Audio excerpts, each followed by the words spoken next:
Olá, e começamos mais um podcast do Bors, mais um episódio trazendo aqui experts, pessoas que podem contribuir, até você que está pensando em abrir um negócio ou estar nesse negócio já, para com as chaves que essa pessoa vai trazer. Hoje nós temos aqui a Elaine Andrade, ela já vai se apresentar, mas eu quero convidar você para acionar o sininho de notificações, recebendo os episódios e também curtindo esse vídeo e encaminhando para pessoas que buscam realmente transformar o seu negócio em um negócio lucrativo. Elaine, seja muito bem-vinda. Eu quero que você faça as suas honras de se apresentar e até mesmo aonde encontrar Elaine Andrade. Bom, primeiramente, obrigada, André, pelo convite, de estar aqui participando com você desse podcast. Bom, vou me apresentar então. Meu currículo é um pouco extenso e tem de tudo um pouco, Eu costumo dizer que eu sou uma nerd de carteirinha, eu gosto muito de estudar. Então, por conta disso, eu acabo fazendo formações e vou me enfiando em áreas totalmente diversas, mas que chegou um momento da minha vida que eu vi elas se encaixando naturalmente, Então, eu sou formada em comunicação social, tenho pós-graduações nas áreas de artes visuais, inteligência de mercado, inovação em marketing, administração de micro e pequenas empresas. Atualmente, estou terminando um MBA em psicologia e psicanálise, sou neuroeducadora, gestora de projetos, gestora de processos, analista comportamental, coach de carreira, E quem não entende muito bem o que eu faço deve pensar, meu Deus, isso não tem nada a ver. Deixa eu ver se tá faltando alguma coisa aqui. Que esquizofrenia esse currículo, Mas, na verdade, hoje eu atuo como mentora empresarial. Então, tudo isso se encaixa muito bem. Quando, eu entro em contato com um empresário, eu consigo ajudá-lo de diversas formas, porque eu vou entender o momento em que ele está passando, quando ele fala que está com uma dificuldade no negócio dele, eu vou conseguir analisar o que é e como que eu posso ajudar ele, porque na maioria das vezes o problema não é só apenas na parte técnica, às vezes o problema não é só na parte financeira, a gente tem que trabalhar muito a mente, Sim. Tudo começa na mente, Então é por isso, justamente por isso que eu, estou agora finalizando, inclusive, a parte da psicanálise, para eu poder ajudar desta forma também. E aonde encontra-se Elaine no Instagram? Elaine no Instagram, meu arroba é elaine.mentora, então @elaine.mentora. E também o Instagram da minha empresa, que é o @concentra.se. Certo. Elaine, dentro dessa jornada, que a gente vai trafegar aí, onde começou esse mundo empreendedorismo na sua vida? Quando você realmente falou assim, não, eu vou montar o meu negócio. Eu sempre gostei muito do empreendedorismo em si, mesmo não sabendo o que era isso, Desde a infância, aquelas brincadeiras de estar vendendo alguma coisa e montar pulseirinha e sair vendendo para os amiguinhos da escola, Eu tinha mesada, meu pai me dava mesada, eu economizava a mesada, levava lanche de casa para não comprar, o lanche na escola com a mesada que meu pai me dava, economizava para comprar alguma coisa para transformar em outra, Então, eu nem sabia que isso se chamava empreendedorismo na época, obviamente, uma criança não sabe, mas eu vejo que começou aí. E quando eu terminei minha faculdade de comunicação social... Foi a primeira. Que foi a primeira, certo. A minha graduação, o que acontece? A gente não aprende dentro da faculdade a ser dono de nada, Quem faz faculdade de comunicação, jornalismo, publicidade, a gente aprende a ser funcionário de alguém.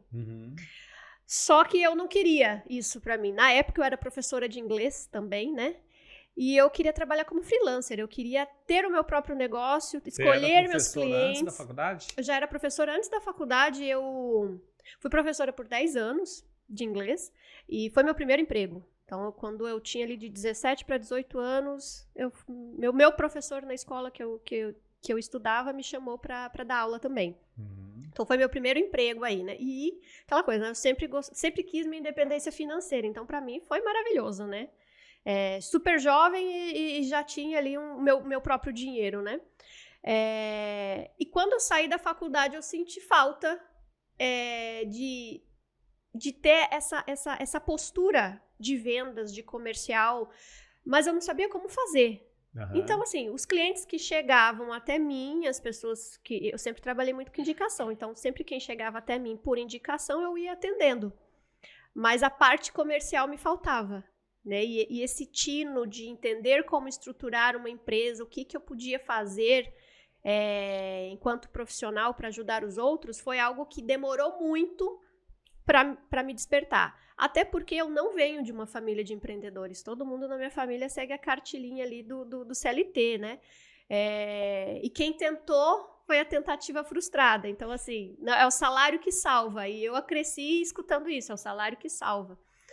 Né? Então, demorou muito para eu despertar para esse lado também. Então, eu fui, né, do inglês, consegui empregos em lugares muito bons, aqui em Mato Grosso, em grandes empresas, trabalhei numa multinacional por 8 anos, só que ao mesmo tempo estava sempre vendendo alguma coisa. Uhum. Então eu já fui revendedora Eudora, eu já fui vendedora de semijoia, eu já tive loja de roupa infantil, já vendi enxoval personalizado, sempre ao mesmo tempo em que eu estava, né, trabalhando em algum lugar. Continuei dando aulas de inglês por fora, né? Sempre um motivo de renda extra. Eu sempre pensava assim, eu não quero ter uma única fonte de renda, eu quero ter mais do que uma. Uhum. Então, nessa época, eu vi o empreendedorismo dessa forma. É minha renda extra.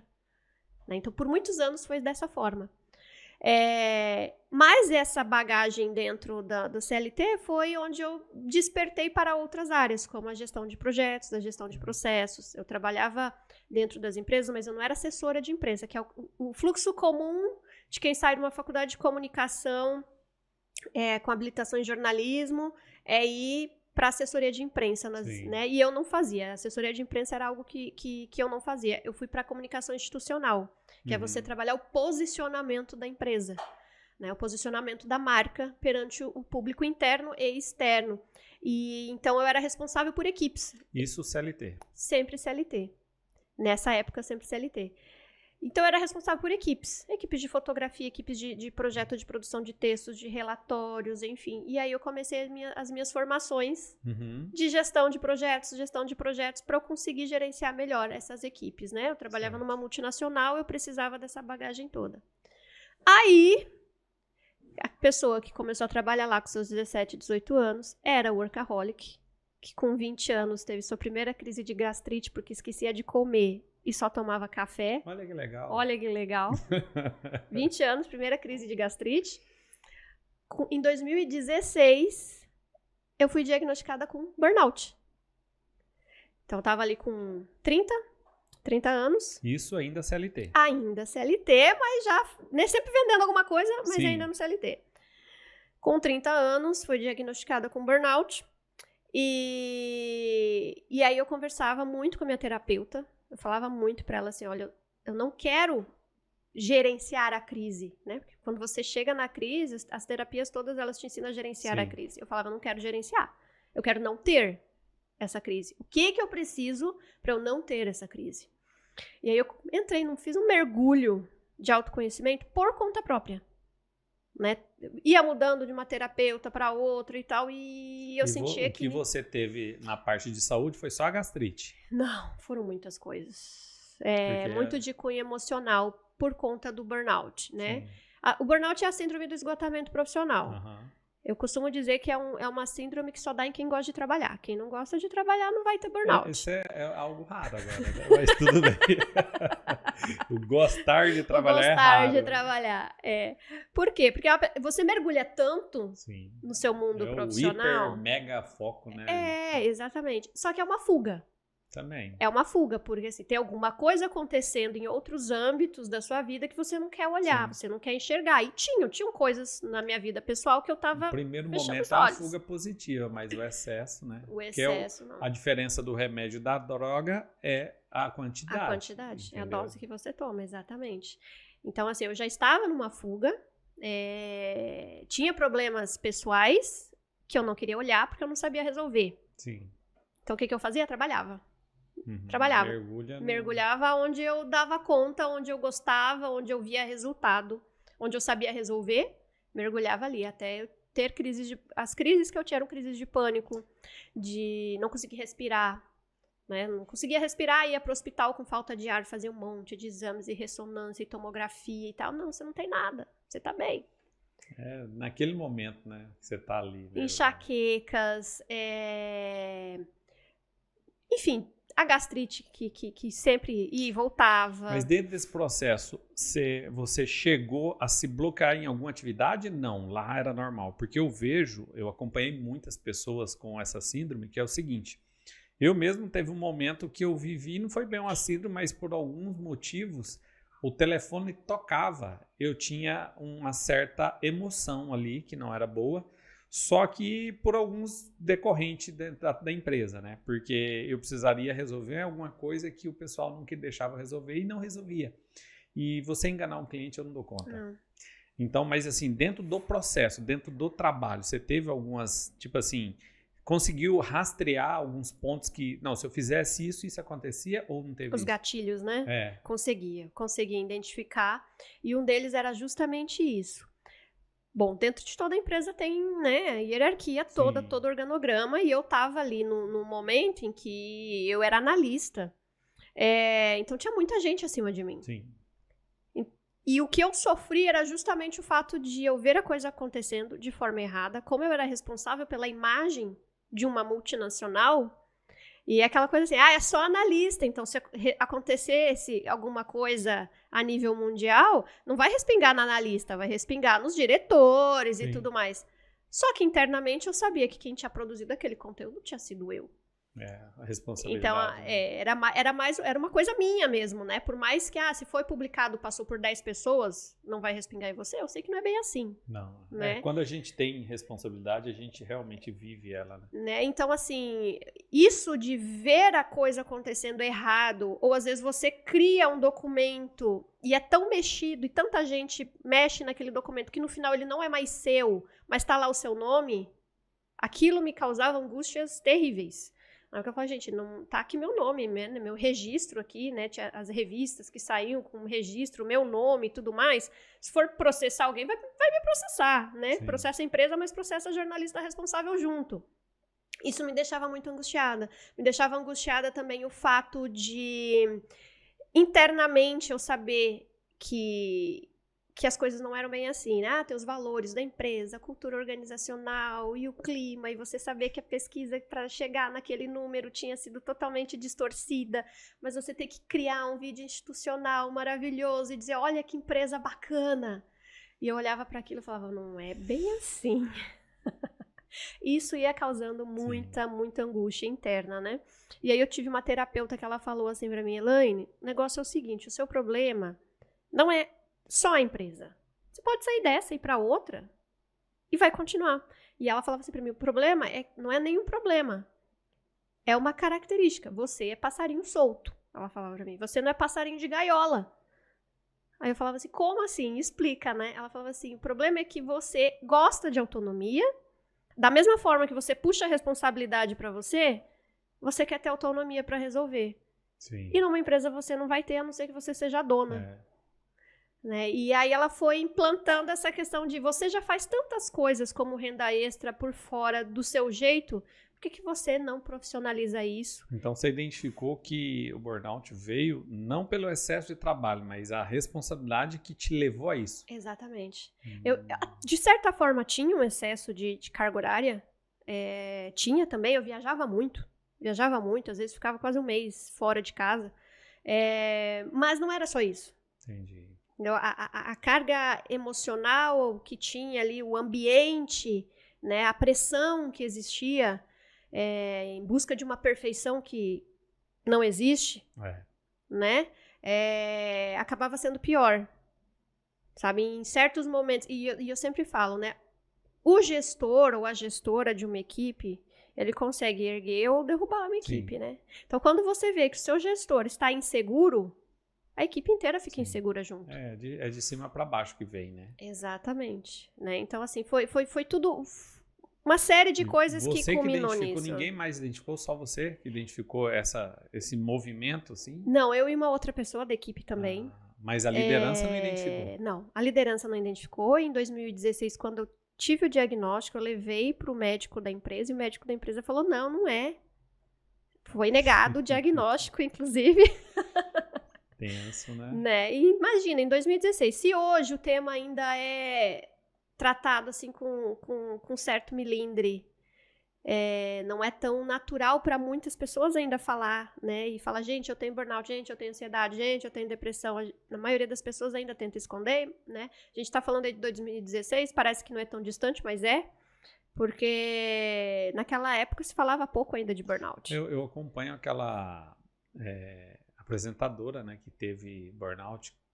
Não tem o nome dela aqui, mas ela hoje ela saiu da TV, era uma global. Uhum. E ela escreveu um livro e hoje ela trabalha só isso. Só isso. Ela trabalha só isso. E realmente, se você fizer uma análise, né, para as pessoas que se mergulham muito num trabalho, você vê que você tem pontos, né, que isso pode estar comprometendo até seu rendimento. Mas é igual você disse, ao mesmo tempo é uma fuga, ao mesmo tempo é algo que você já tinha e você não consegue controlar. E às vezes nesse mergulho ele aflora mais, então é N consequências, né? Exatamente. E aí a partir desse momento, o que eu identifiquei? Tá, tudo bem, já que eu sou passarinho solto, o que eu vou fazer com isso? E aí, no ano seguinte, olha só a loucura. Isso começou a saída... A saída começou em 2016. 2016. Em 2017, eu engravidei. Olha que benção. Saí da crise e engravidei. Junto com a gravidez veio um novo negócio, uma parceria, uma sociedade, eu e minha irmã. A gente tinha uma loja de roupa infantil. Unir útil ao agradável, é isso? Exatamente, quase isso, né? Na hora que eu tava comecei a olhar enxoval e tal, e meu pai que falou, poxa, isso é legal, por que vocês não fazem, né? De forma online e tudo mais, e a gente começou, a loja... ia muito bem, inclusive, a gente trabalhava só de forma online, o showroom era dentro da minha casa, tinha um quartinho, né, que hoje é meu escritório, era o showroom da loja, legal. Todo bonitinho e lá e tal, então quem quisesse ir lá, né, e aí abriu o CNPJ e tudo realmente virou formalizado, formalizada. Tudo formalizado, foi na época que eu comecei a estudar mais sobre marketing digital, porque o nosso negócio era um e-commerce. Então, a gente tinha loja online, site, tudo bonitinho, organizado.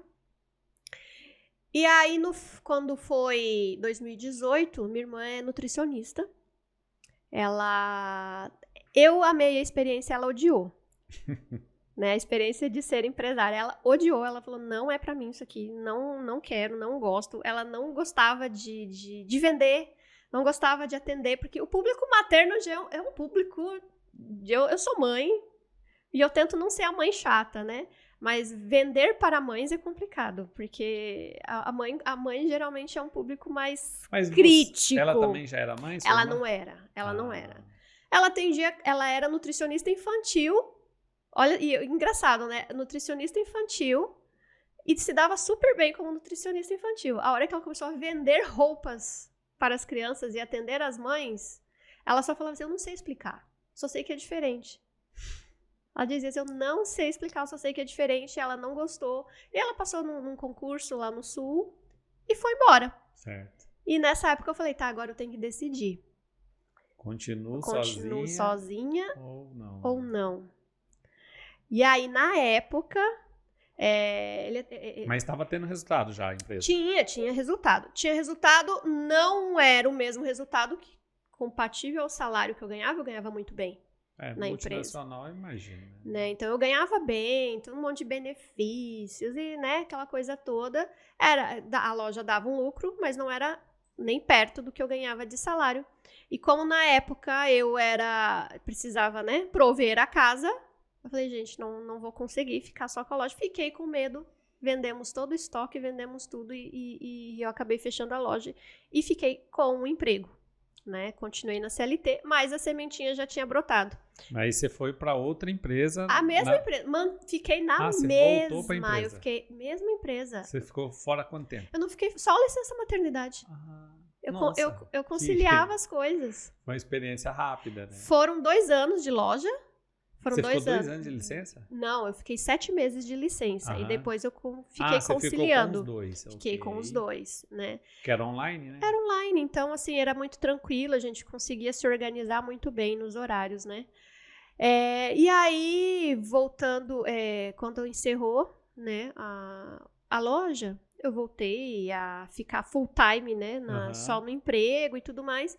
E alguns colegas de trabalho, lá da empresa que eu trabalhava, começaram assim, Elaine, quero viajar, você me ajuda a organizar minha viagem? Eu não sei nem pra onde começa, não sei nem quanto que eu preciso levar. Aí o outro, não, eu quero trocar de carro, você me ajuda a fazer os cálculos e tal, como é que é? Solução dos meus problemas. Aí vinha o outro assim, não, eu não quero mais ficar aqui, não, quero mudar de empresa, mas não sei pra onde que eu vou. Eu falei, gente, peraí, todo mundo me chamando, pedindo minha ajuda pra organizar alguma coisa. E eu perguntava, mas por que vocês acham que eu sei fazer isso? Mas você faz isso aqui o dia inteiro na empresa. Você tem um monte de cronograma, você tem cronograma pra tudo, você acompanha equipes, você organiza, você faz cálculo de tudo, e a logística de viagem de não sei quem lá. Mas espera um pouquinho aí. Você precisa acionar o link aqui para receber as notificações, que a Elaine tem um assunto muito sério agora para continuar. Manda esse aviãozinho aqui, encaminha esse vídeo e deixe seu like, porque você vai receber outras notificações. Mas, Elaine, e como é que ficou a síndrome depois desse retorno? Ah, vamos falar da síndrome, né? Porque assim, né? Tá tudo mil maravilha lá. E você deu uma parada e tal. Esse ano eu fiz uma palestra na Feira do Empreendedor do Sebrae, que o tema justamente foi burnout no empreendedorismo, né? Certo.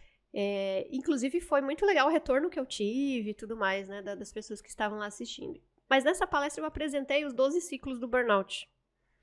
Então, assim, o que a gente enxerga do ciclo é a crise. É a crise de pânico, enfim. Mas é uma das últimas fases. Os gatilhos Mas e todas as outras, né? 10 fases que tem antes, 11 fases que tem antes. São aquelas fases em que você está construindo uma nova crise. E aí eu estava nesse meio termo. Continuava tendo crises. Quando eu voltei da licença maternidade, eu tive início de depressão. Então, assim, hoje, eu tenho uma amiga minha que ela fala assim, Elaine, como que você consegue? Você conta suas tragédias rindo, né? Porque parece que foi tudo lindo, tudo pleno. Né? Hoje eu consigo falar disso abertamente, de forma muito tranquila, mas é um fundo do poço que eu faço de tudo para nunca mais voltar. Né? Então, assim, quando eu voltei da licença maternidade, eu tinha lá a empresa, né, a loja de roupa, decidi se ficava no emprego ou não. Problemas com o ex-marido, né? Filho pequeno. Eu entrei numa depressão. Quem identificou foi a minha mãe e minha irmã. Elas me arrastaram pro médico, eu não queria ir. Eu falava, não, eu tô bem. Eu tô dando conta. Eu falava assim pra elas, não, eu tô dando conta. Elas falavam, você não tá, não. Você não tá comendo, você não tá dormindo, não sei o que, você não tá dando conta. Elas me arrastaram pro médico, levaram, enfim. Né? Então, isso foi ali em 2018. Né? Foi uma nova crise que eu tive em 2018. Só que, ao mesmo tempo, eu tava querendo sair daquilo. Então, o que eu fiz? Em 2018, meu filho pequeno, eu sou muito dorminhoca. Eu gosto de dormir. E um bebê recém-nascido, se tem uma coisa que você não faz, é dormir. Você não dorme. Então, eu estudava. Então, assim, enquanto ele mamava muito, rotava, aquela coisa toda, né? E eu ficava estudando. Então, eu baixava artigos para eu entender como que era o funcionamento do cérebro de uma criança. Como que a criança se desenvolve, né? Toda a parte da neurociência, eu comecei a estudar ali com o meu filhinho no colo, recém-nascido. Início de 2018, fim de 2017, início de 2018. Foi aí que a neurociência entrou pra minha vida. E aí eu comecei a criança é assim? Como que é o adulto? Mas eu não tinha pretensão nenhuma de trabalhar com isso. Mas ainda estava na empresa? Ainda tudo isso na empresa. Ó, pra você ter uma ideia, na empresa eu saí em 2021. Recente, né? Saí em 2021. Na pandemia. Depois do finalzinho ali da pandemia. Finalzinho. Então, tudo isso eu mantendo o emprego. Por quê? Entendi. Ele perguntou, né, se a gente vai falar de todos os temas. Eu falei, pode falar abertamente, vamos falar de tudo, né? Apesar de eu ser casada, eu era provedora da casa. Então, eu tinha muito medo de sair da empresa e não conseguir manter. Né? Então, eu ficava. Ia tentando outras coisas, naquela coisa assim, a hora que alguma coisa der certo... E como é que quem ficava com o filhão? As avós. Ah, legal. Até os 2 anos. Apoios, não tinha. Eu sempre tive rede de apoio. Né? Então, assim, até os 2 anos as avós se revezavam. Depois dos 2 anos ele foi pra escolinha. No meio da pandemia era ele em tempo integral em casa. toda a parte das mentorias também e mais o emprego, né? 2021, então, você começou a parte de mentoria. Eu comecei a parte de... Não, vamos voltar. Eu tô indo de ordem cronológica, né? Aí comecei a estudar neurociência, as pessoas começaram a me perguntar tudo isso. E ao mesmo tempo que eu estava ajudando os outros, eu estava me ajudando também. Então, tudo que eu ia aprendendo de neurociência, eu aplicava primeiro em mim. Deixa eu ver se esse negócio aqui dá certo. Vamos ver se esse exercício é assim mesmo. Então, eu nunca fui aquela pessoa que lia o livro e, legal, e guardava o livro. Não, eu testava tudo. Tudo que alguém me falava, não, deixa eu testar. Eu comecei a fazer curso de neuroplasticidade, neuroeducação, neurociência de dissecação de cérebro, tudo eu fui estudando, né? E aplicando tudo para ver se dava certo. Aí esses amigos meus começaram a perguntar e pedir apoio. Eu, não, peraí, vamos testar também você. E fui testando de forma muito despretensiosa. Sim. Em 2019, eu falei assim, vou fazer um projeto aqui para mim, então. Antes dos 40, eu vou me reestruturar. 40 é o meu limite, 40 anos, né? Meu limite dentro da CLT. Limite, CLT. 40 anos é meu limite de CLT. Até os 40, eu me organizo financeiramente, faço meu pé de meia e tal, não sei o quê, pra sair. Linda, né? Projeto fácil. Projeto facilzinho, tranquilo. Só que as coisas aconteceram muito rápido. Eu comecei a falar disso de forma muito despretensiosa nas minhas redes sociais, pra ajudar os amigos mesmo, e as pessoas começaram a me pedir. Certo. A gente tá falando aí de 2019, início de 2020, janeiro de 2020, por aí. E aí começou muito rápido, aí já me chamaram para dar uma palestra sobre neurocomunicação. No dia que eu dei a minha primeira palestra de neurocomunicação, foi em fevereiro de 2020. Eu falei, é isso aqui que eu quero fazer pro resto da minha vida. Ali eu me encontrei, eu falei, é isso que eu quero fazer pro resto da minha vida. Aí já me convidaram pra segunda, ia ser em maio. Aí o que acontece no meio do caminho?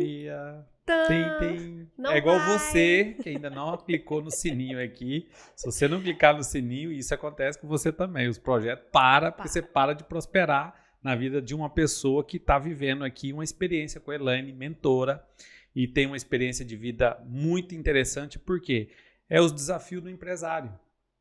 Tudo que você está falando aí, muitos empresários vivem, né? O burnout, de repente, ele está naquele movimento, ele acha que o problema é a atividade, o problema é a empresa, e às vezes ele não vê que o problema está com ele. Com ele. Uhum. Mas vamos lá, Elaine, vamos seguir aí, que a sua história é muito interessante. A minha ordem cronológica da minha história, né? Isso.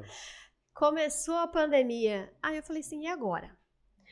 E eu também, né, sempre estudando gestão do tempo, produtividade, porque se tinha uma coisa que me deixava nervosa, André, era ir pra empresa, bater ponto e ficar lá sem fazer nada. Aquilo me deixava nervosa. Eu comecei a calcular o tempo que eu gastava em cada uma das atividades que eu fazia. Aí eu comecei a perceber que de todas as atividades, projetos, processos que eu tinha que resolver, eu fazia em 3, 4 horas. Não é nem o 80-20, não. Bem menos. Bem menos. Eu fazia 3, 4 horas. E o restante do tempo fazia o quê? Tinha que ficar lá, né? Até bater o ponto de novo. Aquilo ia me deixando mais angustiada ainda, né? Quando começou a pandemia, foi todo mundo para home office. Uhum. E aí, eu falei, é agora. É agora que eu vou colocar em prática tudo aquilo que eu sempre estudei de gestão do tempo, que eu aplicava já no meu trabalho, mas não de forma tão eficaz, porque eu não tinha muita autonomia para isso, né? E dentro do home office a gente não batia ponto nem nada, apesar de que tinha que estar lá disponível, né? E eu falei, gente, tá sobrando tempo. Das 8 horas que eu tinha que estar lá disponível, eu fazia tudo em 3 horas. Uhum. E aí eu comecei a me organizar, né? Ia puxando questões da empresa mesmo, que eu trabalhava, né? Ia organizando aqui, eu falei, gente, sobra muito tempo. Dá pra fazer muita coisa. Aí eu comecei a ajudar a equipe também com que eu trabalhava. Não, gente, organiza aqui, faz ali, faz esse outro. E falando disso nas redes sociais, uma startup sei lá como, sabe aquelas coisas que aparecem do além, uma startup, sei lá como, me conheceu e me chamou pra ser, Elaine, você não quer ser instrutora de planejamento pra mês? Isso veio pelo Instagram. Pelo Instagram. E nem é o Instagram que eu uso hoje, era um Instagram que eu usava assim de forma pessoal. Alguém me indicou pra essa pessoa e ele surgiu lá e me chamou, vamos tomar um café e tal, né? Aquela coisa, todo mundo de máscara ainda, shopping vazio. A gente foi lá, ele se apresentou a empresa e não sei o que. Você não quer ser instrutora de MEI? na área de planejamento, né? Para a pessoa aprender a se organizar, fazer uma melhor gestão do tempo dela, falar de comunicação. Eu falei, não, bora. E a gente começou essa parceria. Eu fui instrutora de 3 turmas. Mas também foi uma startup, assim, daquelas que começa e some rapidão. A pessoa foi embora de Cuiabá. Mas já teve resultado ou foi só experiência? Não, eu tive resultados pouquíssimo. Eu digo que até a experiência foi maior. E foi importante para me dar aquele empurrãozinho. Que você tinha capacidade de fazer. Que eu tinha capacidade de fazer. Aí, nisso, uma outra amiga minha falou assim, Elaine, vamos fazer um lançamento? Eu falei, você tá maluca? Vamos fazer um lançamento? Não, vamos fazer um lançamento. Vamos lançar a sua primeira turma de mentoria. Eu falei, gente, eu nunca dei mentoria. Ela falou, montei sua metodologia. Você tem uma semana. Ela me deu uma semana. Em uma semana eu montei minha metodologia. Era uma turma só de mulheres. E a gente fez o primeiro lançamento, final de 2020. Foi a minha primeira turma de mentoria. Era uma turma que chamava Mulheres de Atitude. Era de planejamento pessoal. Né? E dali as coisas foram acontecendo muito rápido. Aí as pessoas já, não, de planejamento pessoal, eu já quero que você me ajude a fazer planejamento profissional. Eu já quero empreender, me ajuda a fazer transição de carreira. E aí, nisso tudo, eu continuei sempre estudando muito, sempre estudei muito. Então, as coisas, elas não param. A gente falando de desafios do empreendedorismo, né? Eu não fui a pessoa que tive tempo para cuidar da mente, para depois pensar na carreira, para depois pensar naquilo outro. Não, eu tive que fazer tudo ao mesmo tempo.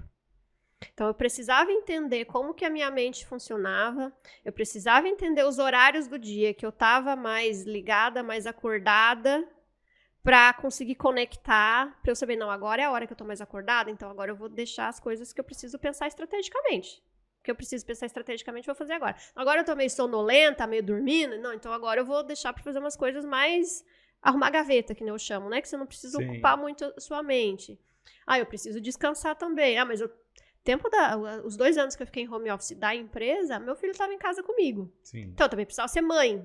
E fazer almoço, e fazer lanchinho, e não sei o quê, e dar atenção para ele, né? Então, eu fui aprendendo a fazer um gerenciamento do meu tempo de uma forma muito prática.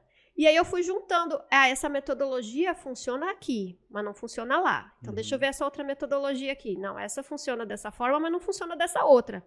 E aí eu fui juntando tudo e criei a minha. Certo. Né, eu fui criando uma própria metodologia de gestão do tempo, que eu usava muito para mulheres, porque eu comecei com as mulheres. Sim. E aí eu fui estudar também a parte hormonal. O público feminino é bom que ele é bem unido, né? Ele é unido. Porque o público masculino você tem que gerar muito valor e resultado, porque ele não quer saber, não, realmente vale a pena. Vale a pena. A mulher não, ela se comove, porque ela se identifica mais, né? Ela é mais sentimental e ela é mais emocional. O homem é muito direto no resultado, né? Muito direto no resultado.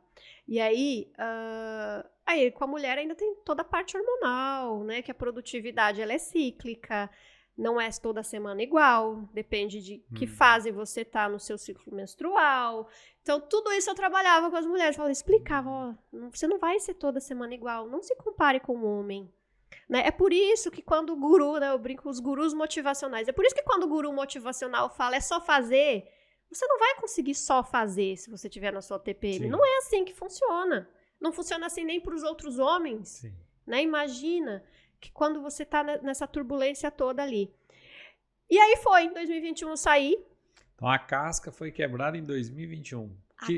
Quando, assim? No meio do ano? Dezembro. Dezembro de 2021. Dezembro de 2021. Mas foi bem recente, né? Foi. Só que ao mesmo tempo...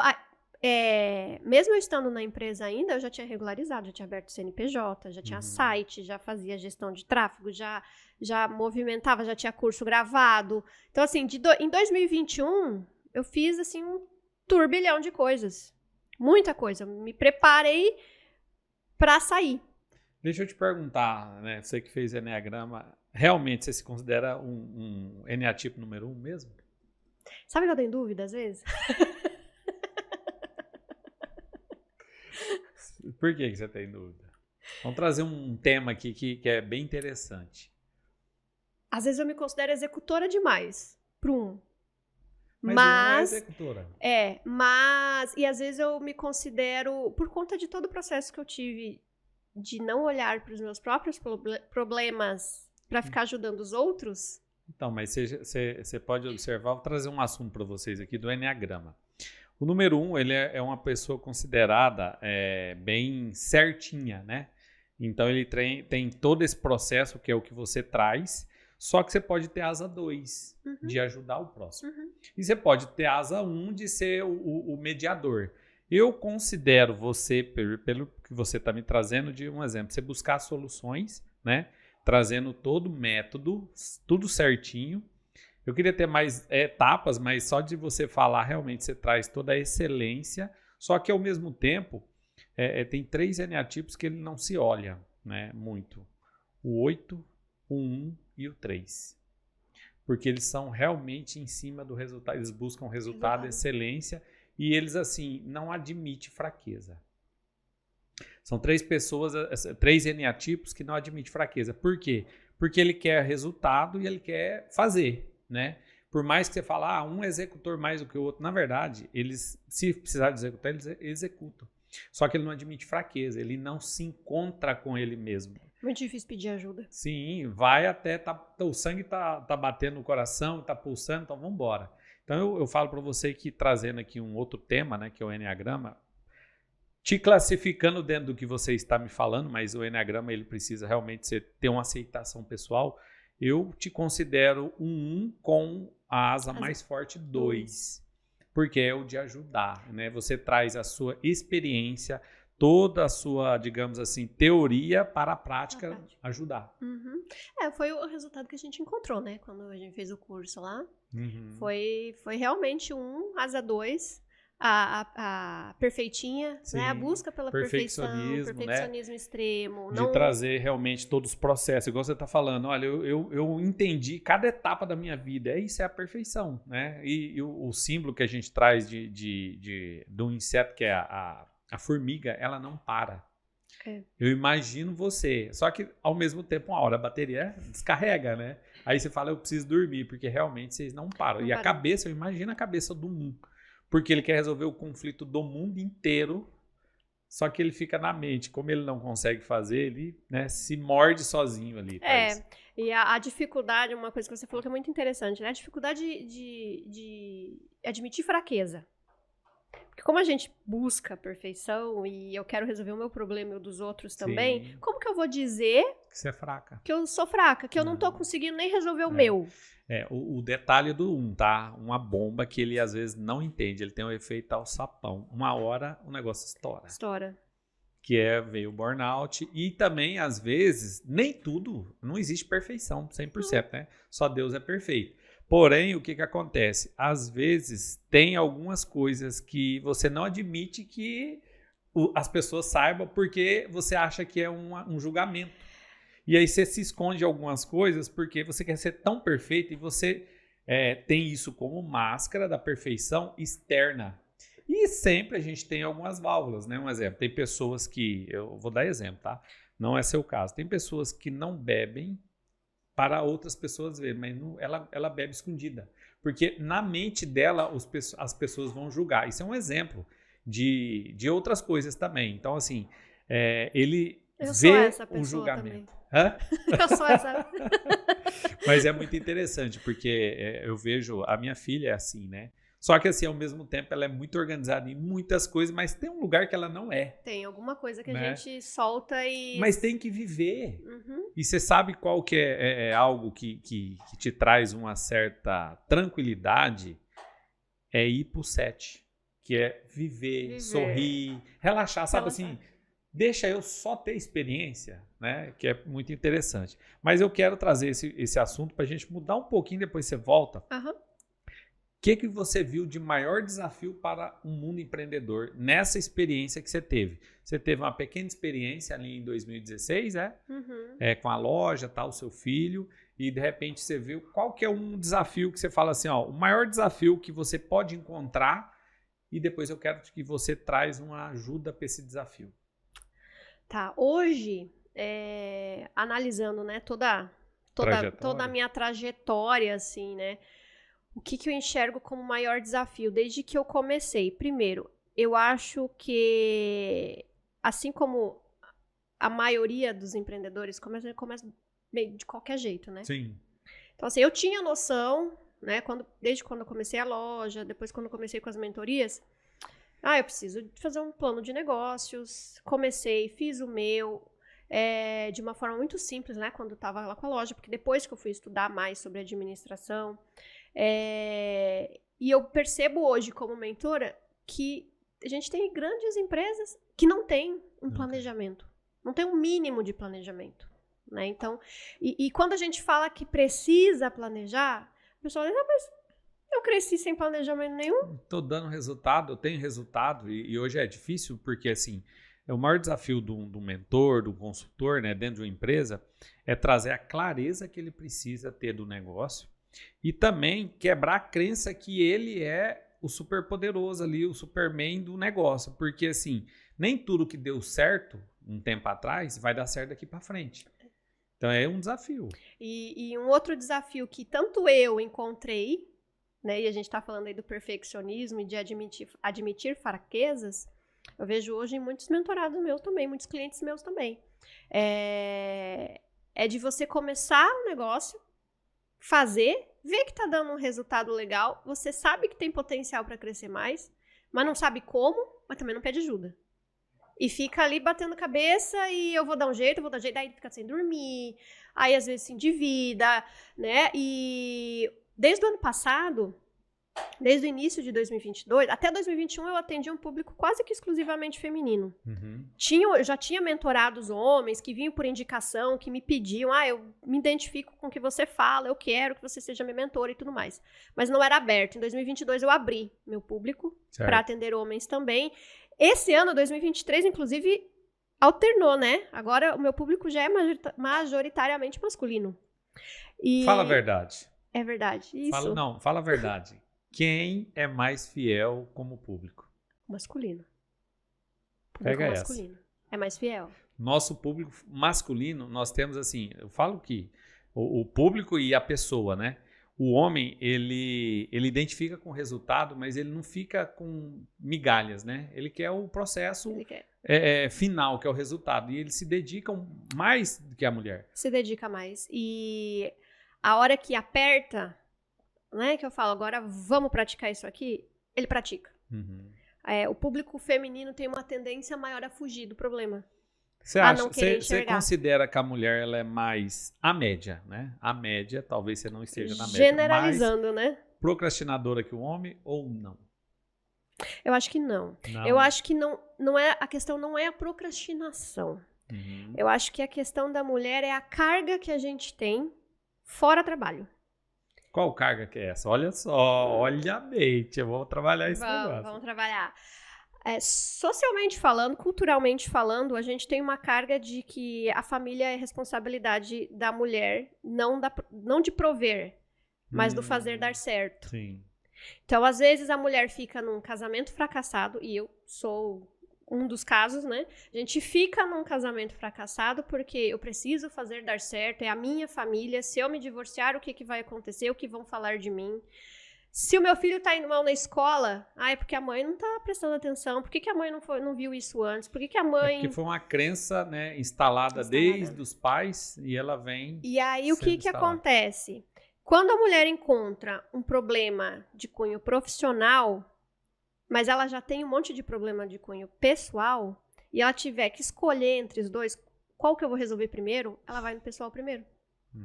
Porque a carga, né, que ela tem ali de culpa, de que ela precisa fazer dar certo. O emocional é mais aflorado, né? O homem já não, ele já vai mais, o que eu vejo hoje. Tem problema nos dois? Tem, mas eu vou no profissional primeiro, deixa eu me resolver aqui, até porque eu preciso do dinheiro, eu preciso dar resultado, eu preciso, né, fazer acontecer, aí depois eu olho pro pessoal. Isso eu enxergo, assim, quase 100% dos mentorados que eu tenho. O homem, a gente fala, muitos treinamentos, né, que o homem trabalha em cima de caixas ou em cima de tarefas unitárias, né? ele abre um e fecha a outra mais fácil que a mulher.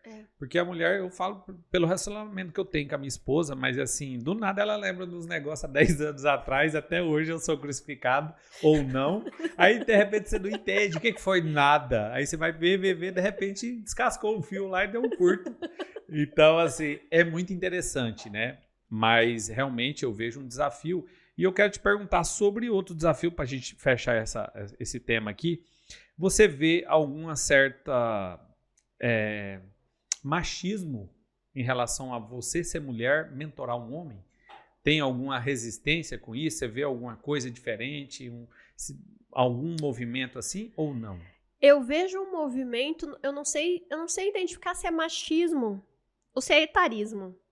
Mas, inclusive, foi uma questão que me fez Agora você vai ter que explicar para a nossa audiência o que é etarismo. Tá, vamos lá. É a questão da idade, né?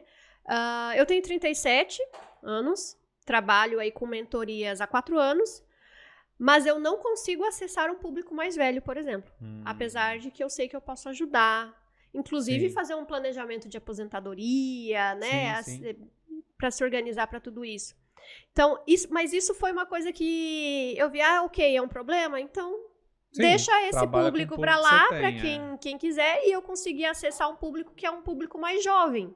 Então, hoje, os meus mentorados homens, todos têm praticamente a mesma idade que eu, fica ali entre 30 e 40 anos, 30 e 45 anos, mas eu não vejo machismo deles, desse público em relação a mim. Digamos assim, dentro da sua profissão, a aceitação por ser mulher é normal. Normal, e uma coisa que eu acho interessante, André, é o quanto eles conseguem se abrir emocionalmente comigo. Tem uns que chegam assim e falam assim, Elaine, hoje eu passei mal. Porque eu atendo muito caso de burnout, né? Será que ele consegue falar isso pra esposa dele? Ele não fala. Ele chega assim, ó, se a minha esposa ficar sabendo que eu tô contando isso pra você, ela vai brigar comigo. É porque assim, o homem, independente da personalidade, né, do perfil e tudo mais, ele tem um ar de ser machista e ser o durão, né? Eu sou o cara, né? E assim, reconhecer fraqueza, eu ainda volto ao Enneagrama. Eu mesmo sou uma pessoa que não reconheço fraqueza, mas nem para a senhorinha que está fazendo caminhada comigo. Tem vezes que é até difícil, porque onde eu faço caminhada, tem umas senhorinhas ali que ela corre do início ao fim. Tem hora que eu não quero, eu nem olho, porque se eu olhar eu quero correr também. E eu não aguento, porque, gente, tem pessoas, eu acompanho pessoas de mais de 60 anos, já de idade, ela corre 2 horas sem parar. Então não é a idade, sim, né? É o desenvolvimento que você tem, mas a fraqueza para o homem, independente da personalidade, ela é algo muito restrito de alguém saber. E eu imagino até essa experiência, né, de contar para você algumas particularidades que, vamos falar bem a verdade, às vezes a esposa, a família não sabe. Não, e às vezes eu tenho que entrar em alguns assuntos que nada tem a ver com a mentoria empresarial, porque o que eu faço na mentoria empresarial, né? Eu tento entender quais são os problemas que aquele mentorado tem, que ele não consegue melhorar o posicionamento dele enquanto empresário. Às vezes é uma questão de comunicação com a equipe, não sabe delegar as tarefas, tem uma desorganização total de agenda, não sabe nem o que quer, né? Muitos não sabem, eu só sei que eu quero alguma coisa, não sei nem o que é que eu quero. Então eu tenho que ajudar a entender a mente dessa pessoa, né? E às vezes eles vêm pra mim e falam assim, gente, eu tô com problema. Às vezes o problema é conjugal e eu tenho que atuar ali também, a coach de relacionamento. Mas você já tentou falar assim com a sua esposa? Né? Tem sessão que às vezes eu vou para resolver, eu vou lá com uma ferramenta para resolver alguma coisa deles. E aí, enfim, a gente acaba entrando quase como uma terapia ali para eu ajudar ele a resolver um problema pessoal. Mas é muito interessante a gente saber disso, né? Porque aí vai olhando seu currículo, por que você se estudou tanto, né? Porque assim, hoje eu também uso as mesmas ferramentas, porque eu entro numa consultoria empresarial, normalmente o pessoal reclama do financeiro. Ah, meu financeiro tá ruim e tal, vamos ver, né? Não, teve um cliente que veio querendo fazer um planejamento, não fazer um planejamento estratégico. Falei, ok, vamos fazer, mas tá tudo certo? Não, tá tudo certo. Então vamos analisar, eu falei assim, olha, vamos fazer antes do seu planejamento estratégico, deixa eu entender a sua empresa, fazer uma análise dela, né, para a gente entender a empresa. Aí eu fiz a análise, aí ele queria fazer um planejamento estratégico, mas ele estava todo bagunçado. E o primeiro encontro, a primeira reunião, a gente pegou informação, a segunda, com 2 meses que ele foi falar para mim que ele estava com antecipação de cartão, ele não falou. E ele querendo fazer um planejamento estratégico. Se você melhora todo o processo da empresa com um problema, você aumenta o problema.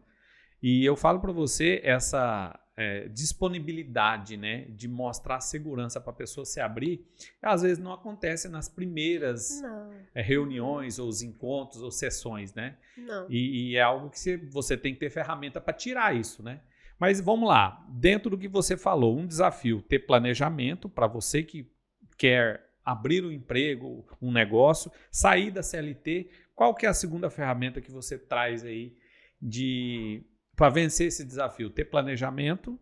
Autoconhecimento.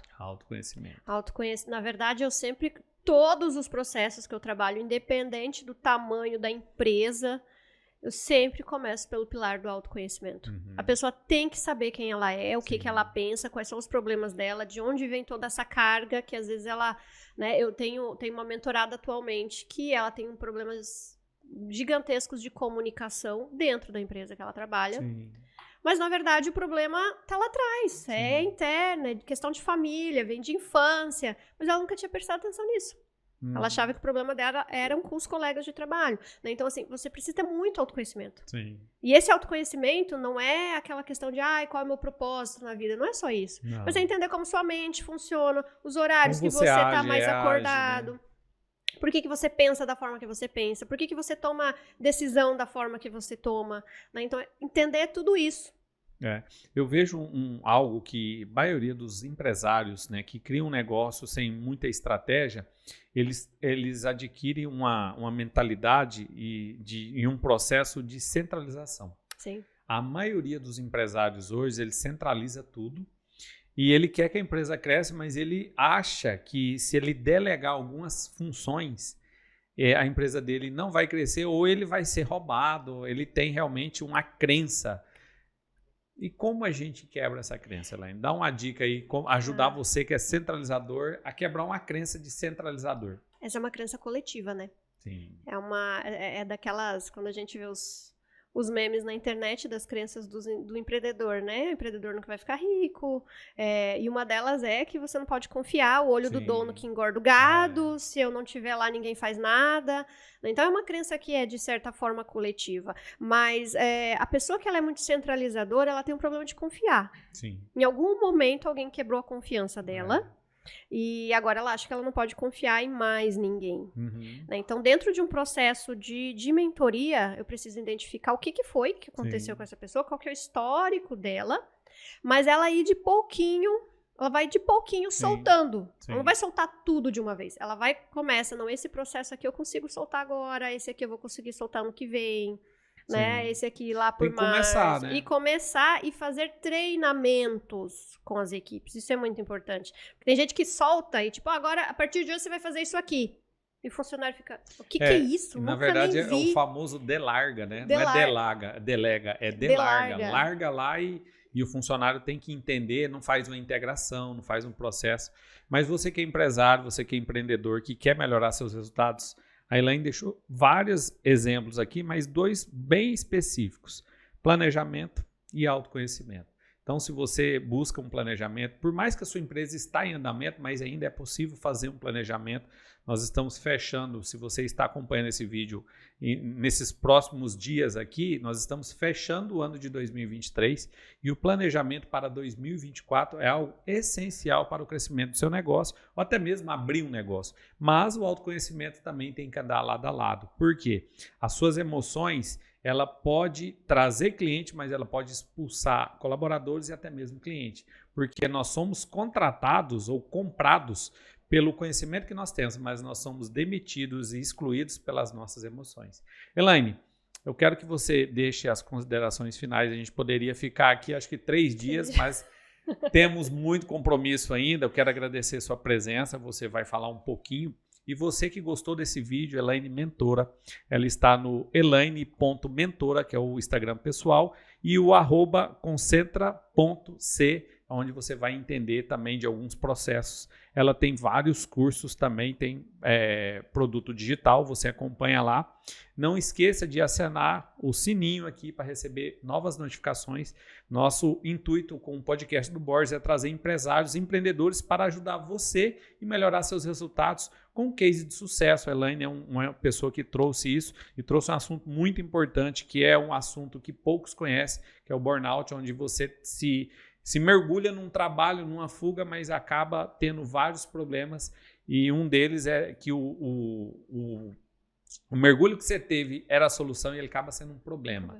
E principalmente, né, uma remuneração que você tem às vezes no seu trabalho.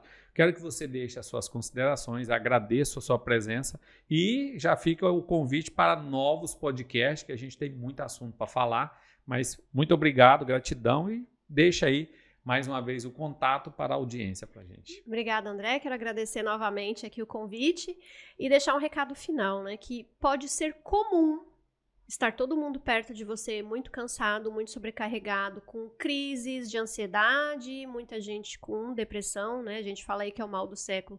Pode ser comum dormir e acordar cansado, ou não conseguir dormir porque está pensando nos problemas. Pode ser comum, mas não é normal, né? Então, quero deixar aí, né, meu arroba elaine.mentora no Instagram, ou arroba concentra.se, que a gente pode te ajudar, né? Pode ajudar a organizar a sua vida, organizar a sua mente, transformar a sua comunicação com seus funcionários, né? Atender melhor todos aqueles que estão perto de você. E eu vejo um produto que é também uma necessidade, tá, Elaine? Que você pode ajudar aí sobre a procrastinação, né? Sim, com certeza. Fala um pouquinho disso aí, porque de repente muitas pessoas não entendem, né, como vencer a procrastinação. Nós temos várias ferramentas para vencer, mas eu quero que você deixe que é um produto que você também trabalha. Sim, é um dos meus carros-chefes, na verdade, né? Minha mentoria de organização e foco, em que eu trabalho justamente essa procrastinação. A procrastinação, ela é diferente da preguiça. A procrastinação, ela sempre tem um cunho emocional. A pessoa que está procrastinando, ela está tentando fugir de uma insegurança, de um medo, de um conflito que ela não quer enfrentar. Mas a gente precisa, né, enfrentar, porque é justamente nessa procrastinação que está o crescimento que a gente não consegue. Uhum. Então, eu preciso entender o que é que está acontecendo, o que está acontecendo dentro da minha mente que faz eu procrastinar, né? E aí eu tenho ferramentas, tenho uma metodologia justamente para ajudar a pessoa a se organizar a mente, para, né, dominar esta procrastinação e conseguir alcançar os resultados que ela deseja. Elaine.mentora, você vai lá no Instagram dela, já curte aí, publica alguma coisa que você viu nesse podcast. O nosso Instagram é andreborges.oficial, e lá você também vai acompanhar. Nós temos aí uma parceria com a Elaine, é uma mentora que está conosco aqui. Mas eu quero deixar uma frase para você antes de finalizar esse podcast. Os resultados que você não tem está atrás daquilo que você ainda não fez. Pense nisso e verifique o que você vai mudar para 2024 para você ter o resultado que você precisa. Podcast do Borges, deixa o sininho ativado para receber novas notificações. Quero agradecer a sua audiência, agradecer a Elaine e aguarde o próximo episódio, que ele pode ser para o seu nicho. Fechou? Você está com horário.